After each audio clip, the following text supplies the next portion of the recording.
位伫阿南区海尾路林兴德所在，大约400支光条，拢是准备装饰太阳能板。不过因为年前甲年后一再发生被风吹倒意外，市长委托相当烦恼，带队前往现场，坚持行了1.5公里，一一检查，发现用手摇的对立害，根本袂知。对这款施工的品质无法度接受。万一拄好有人车经过，效果不堪设想，所以相当生气，要求厂商1礼拜来改善，也无强制拆除，并且嘛无排除以公共危险罪严办。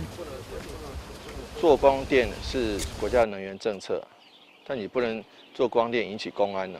你倒下来的柱子幸好是没有扎到人，那如果扎到人怎么办？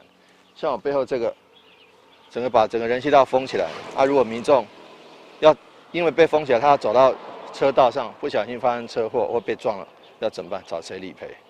所以我觉得，其实公共工程，不管是合法的，不管是国家的政策，施作的时候一定要重视品质。如果品质做不好，影响到整个公共安全，其实我们没有办法接受。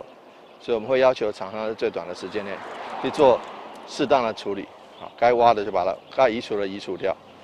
因为这已经造成公共危险，如果不做的话，我们就要研究是不是影响到公共安全，那以公共危险罪来做处理。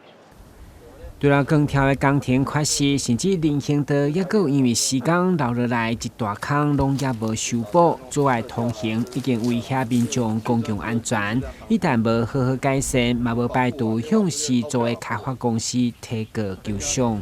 台南新闻，军职何超邦采访报道。